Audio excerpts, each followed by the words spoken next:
Yesterday, I sat in this very spot and attempted to tell you just how big this week was for the Toronto Raptors, that there would be tough decisions that had to be made that could change the identity of this team for years to come, that when Kawhi Leonard walked out the door and you got nothing in return, it was cool because you got the chips and the dip. But then Serge Ibaka walked out and nothing came back. And then Marc Gasol walked out. Same thing, nothing back. 3 significant pieces gone with nothing but a nice championship residue to show for it, which is why the Sharks are now circling, especially after a 9th straight loss, allowing the Houston Rockets to snap a 20-game slide. I heard the term rock bottom a lot in the last 12 to 16 hours. For this season, maybe. But that's the chum in the water that has brought the Sharks to these Raptor waters. Friend of the show, very tapped in Brian Windhorst of ESPN explains. The Lowry thing is this. I was talking to a GM this morning, and he basically described it as this. Kyle Lowry's free agency is happening right now. The expectation is that Kyle Lowry is going to have a new contract by the end of this week. It's either going to be to stay in Toronto, whether it's signed or an understanding that is going to happen. It's going to be Miami or it's going to be Philadelphia. Those are the 3 options. There are teams interested in Norman Powell, and they could very well trade him. I know one of the teams interested in him is Brooklyn, for example. You talk about Brooklyn upgrading at the deadline. They could. I think multiple teams are interested in Powell, but Brooklyn's in there, and they have Spencer Dinwiddie. And I know Dinwiddie can't play this year, but to get his bird rights, it could be interesting, although Toronto would have cap space if they let Kyle Lowry go. It seems like a pile-on. And that's the idea. Find the wounded animal and pounce. But there is one thing that we have come to know about management in Toronto or wherever the hell they are, Tampa, on the move. It's that you can trust that there are no panic, knee-jerk reactions to something like losing to Houston. Yeah, it sucks if you're a fan. And yes, you haven't seen it like this in the regular season in like 7 years? But that's not how good franchises are run. You don't just panic and make a move. Look around. The ones in constant flux are the ones that suck. Now, that's not to say nothing will happen with the Toronto Raptors this week. That's to say whatever is decided has been talked about for weeks or months or more, not because Johnny54631 on Twitter said Masai better blank. But here's what's more concerning.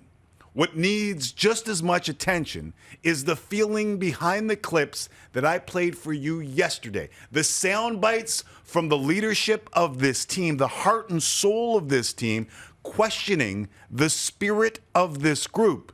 Because that's the culture that has carried this team for a couple of years. For those who missed it, voila.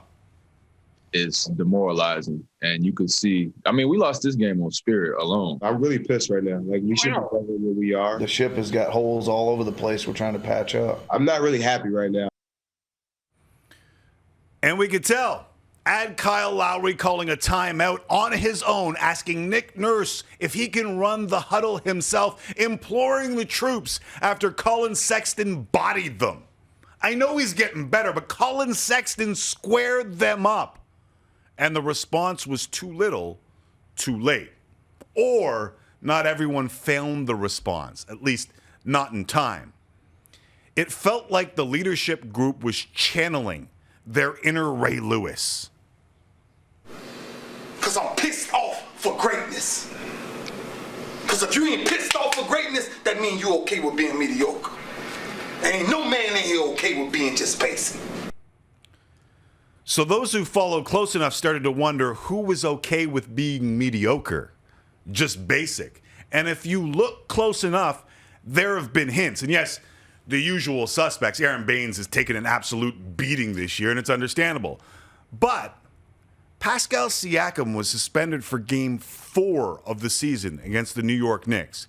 And the desired response appeared to be there. That is until February 24th against the Heat.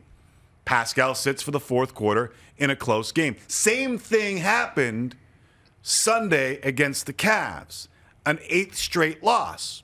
No Pascal Siakam late in the game. Then today, word from Shams Charania that Siakam and Nurse got into it and that the team fined Siakam $50,000. Now, those reports, to be clear, were later denied by the Raptors. And it's not the first time a Shams report has been denied by the team.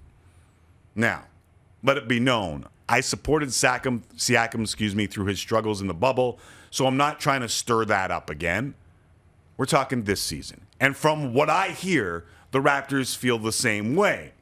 But the reports, the play, the fine, the deadline, they all add up to a lot of questions. What does something like this mean to Siakam in his future? What does something like this mean to Nick Nurse and his future? There are questions for sure, but they aren't as dire as some folks are making them out to be right now. That's the trade deadline in the NBA. That's how people make their bread. Listen, the gem cannot be polished without friction. I love the saying. And this specific gem is still very raw and unrefined, especially in the role of a number one or thereabouts. That doesn't mean that Siakam can't get there, just that it's not going to come easily, and it's going to need help along the way. I go all this way to say it's going to be very interesting. Pressure is on Masai Ujiri and Bobby Webster, and whether or not they think they need that help to come now or in the offseason. But what this year is teaching us is that help most definitely needs to come.